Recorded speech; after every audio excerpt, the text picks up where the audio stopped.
Hi, I'm Danny. Welcome to my channel, or welcome back to my channel. Today we're going to talk about work camping.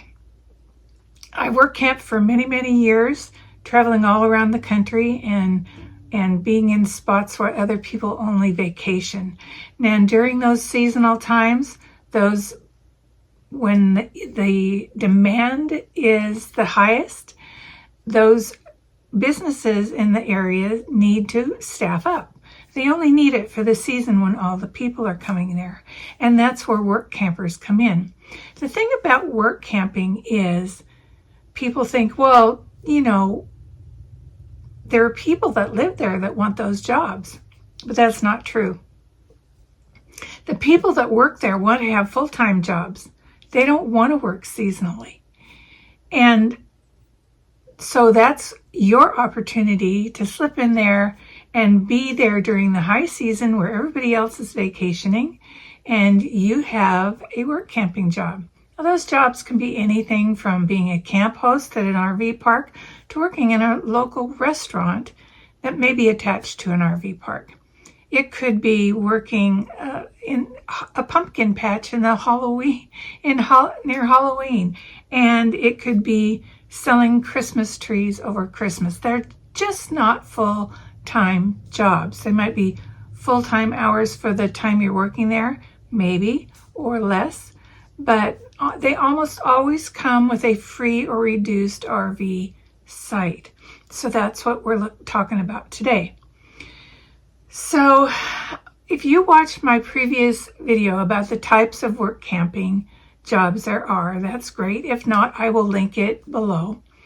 But in this video, I'm going to talk about defining the job that you want, where to find it, where to apply, when to apply, and how to apply, and my secret application that is sure to get you an interview. So stay tuned until the end, and I'll give you a job search worksheet and a sample application.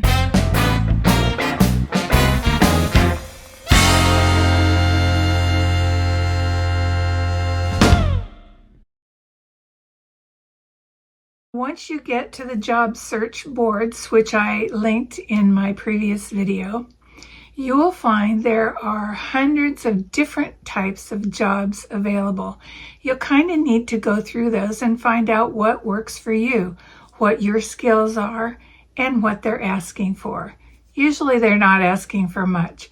They don't want to see a big resume on how you were a manager or you owned a business. They don't want all that. They just want somebody that's simple, can do the job, is not going to be taking over the management of their park, telling them what to do. They just want somebody to fill in. So that's part of what you're going to learn here and what to put on your application and what not to put. So first, let's define your goals. What type of work are you good at? Do you like maintenance? Do you want to be outdoors? One of the things, if you're a couple and you're applying, they almost always assign the woman to the indoor job, the registration, the checking in and out, and the man to the outside maintenance job. And I always hated that because I wanted to work outside and my husband wanted to work outside, but they would always put me inside, and it just is the way it is. So there is food service jobs. There are tourism jobs. You could lead a tour. There are short contract positions, like I said, the Christmas tree lots and the pumpkin patch lots, fireworks tents. There are just so many options. First, what I would do is decide the location you want to be in. If you're from the northern areas and you're trying to get warm during the winter, you're going to apply at those states in the south, okay? So where most RVers are going to go for the winter. So the opposite is true if you want to go north in the summer and visit all those wonderful parks like Glacier National Park and the Yellowstone and the Tetons and all that. And you want to spend your time north in the summer, south in the winter. That's kind of how the jobs go. There are jobs where you can be on ski patrol, but I tell you, in the winter, you better be prepared if you're in an RV. You decide on your location, and then you kind of decide on what kind of work you want. Do you want to work in a campground? Do you want to work in a store? Like the RV parks or the national parks, they always have stores. They also have the host positions that help people get around the park.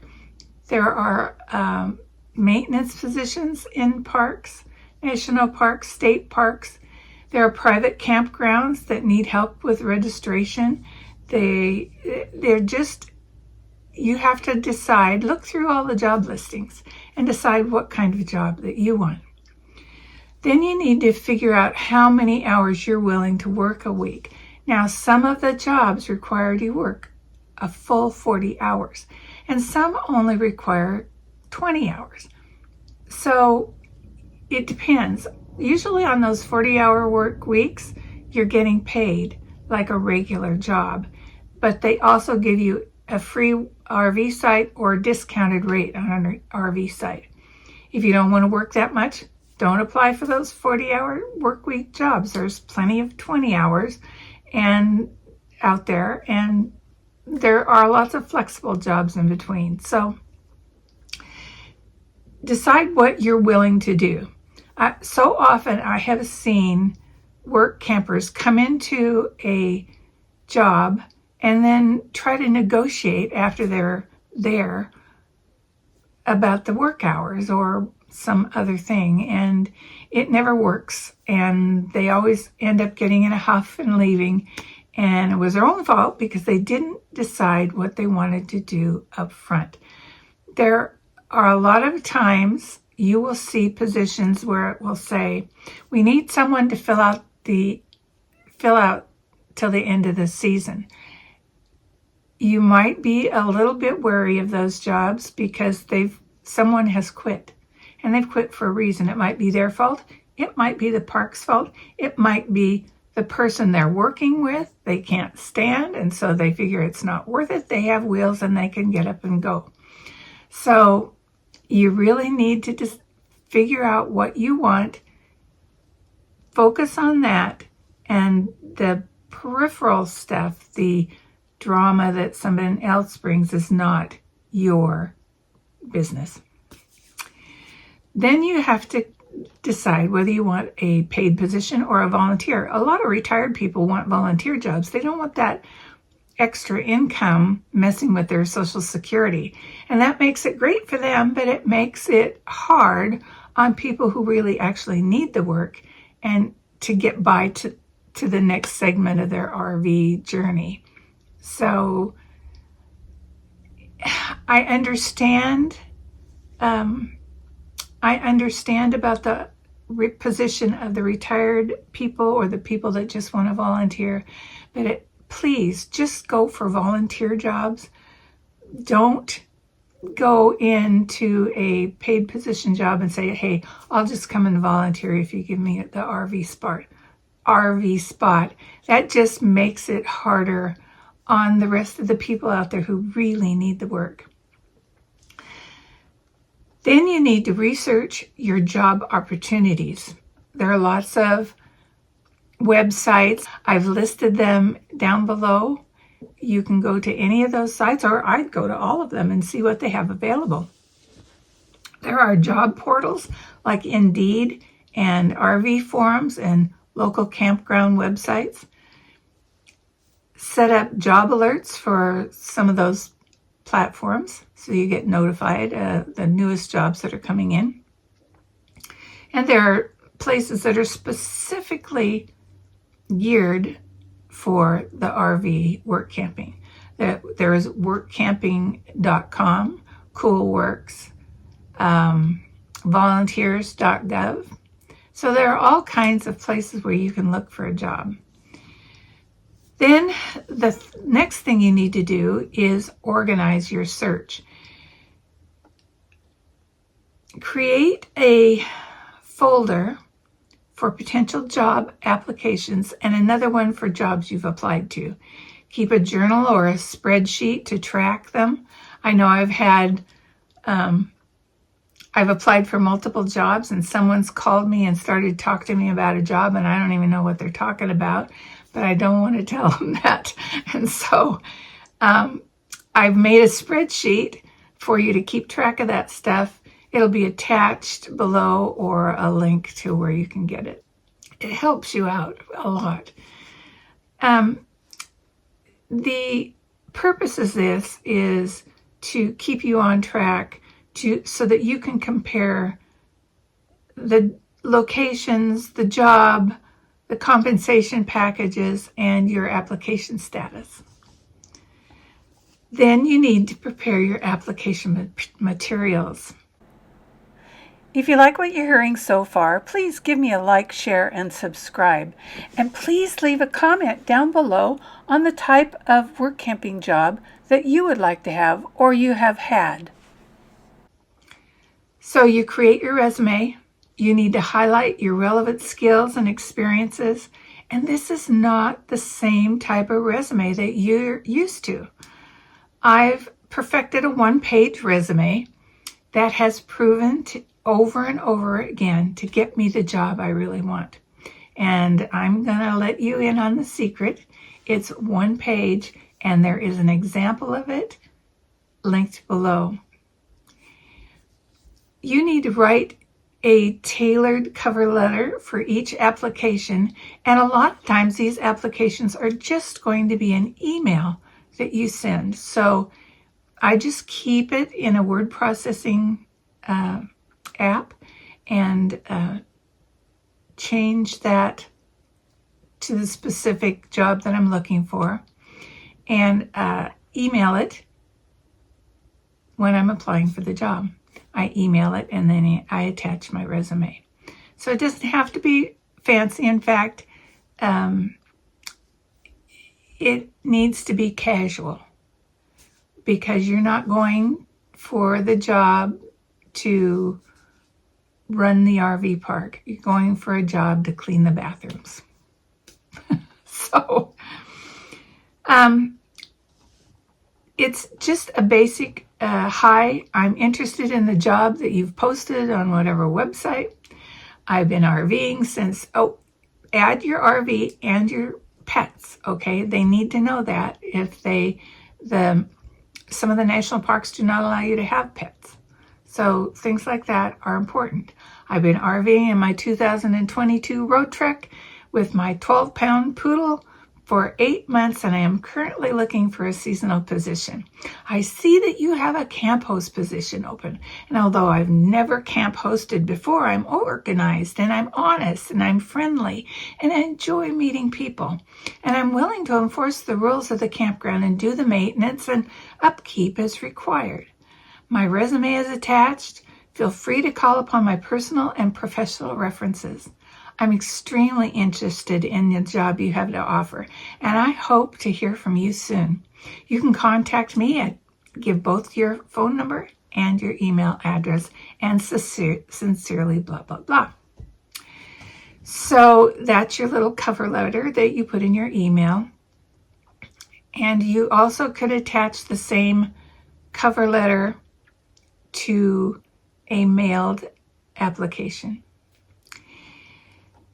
Then you need to find out when to apply. Well, I'll tell you, they want to have their people locked down at least 6 months in advance. So I start applying 9 months in advance.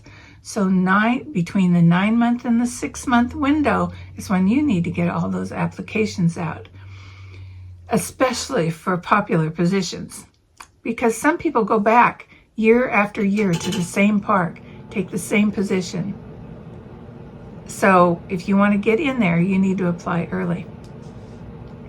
You need to apply to multiple jobs because you might not get the first one. Or once you've applied and you've talked to them during the interview, you may decide that position might not be for you.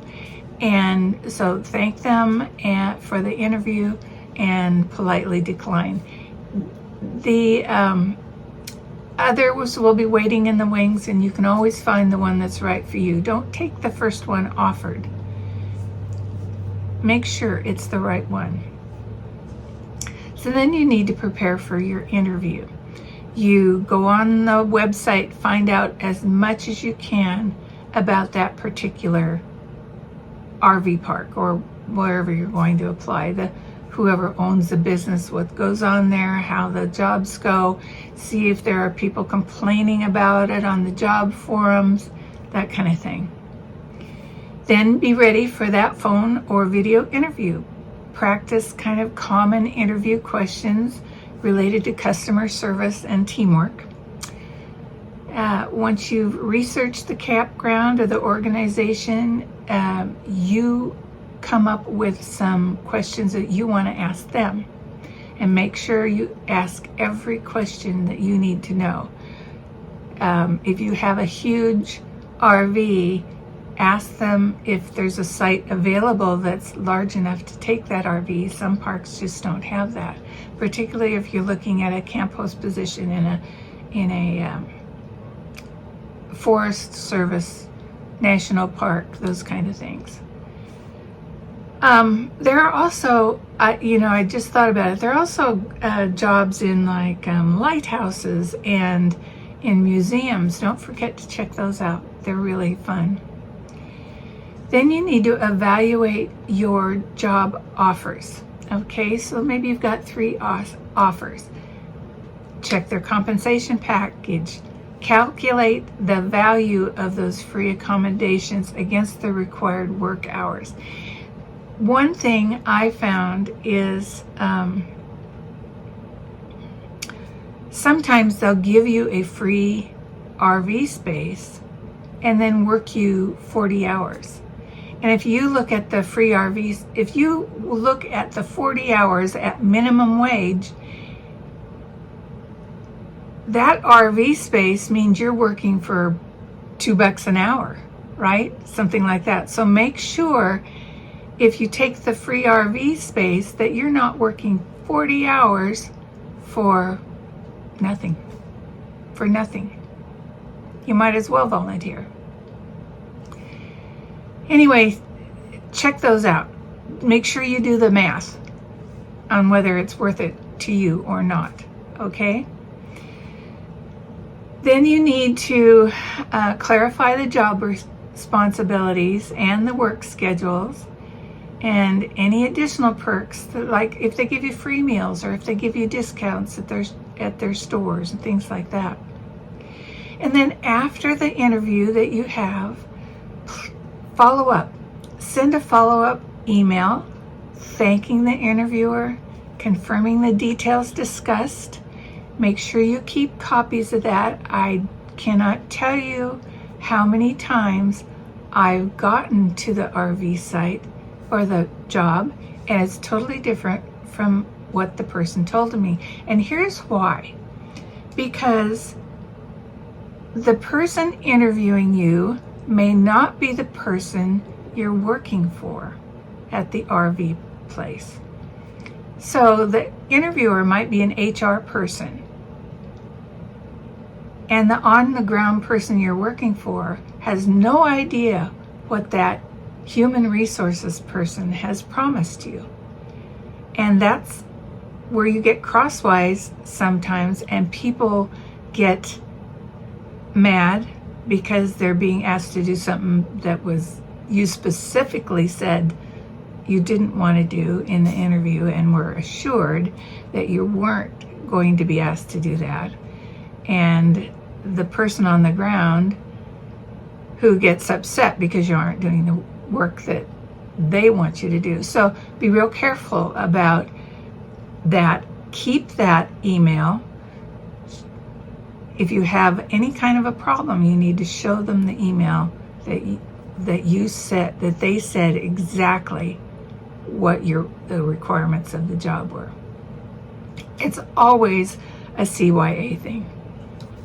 Let me take a moment and support the Escapees RV Club. If there is one RV club or organization that any full-timer or even part-timer should join, that is the Escapees RV Club. You'll find more information in there. They also have a work campers section. So check out the Escapees RV Club, and I will have that linked below. Stay informed and be flexible. Regularly check the job positions. They can fill really quickly, particularly those new ones that come out. People are going to go for those first. Be open to different roles or locations that might not be your first choice, but offer great experiences too. And then watch for scams. Avoid any listings that require payment for an application or personal information like your social security number. You can give that to them after you're at the job, but not before. By following the checklist, you can streamline your work camping job search and enhance your chances of finding a suitable position.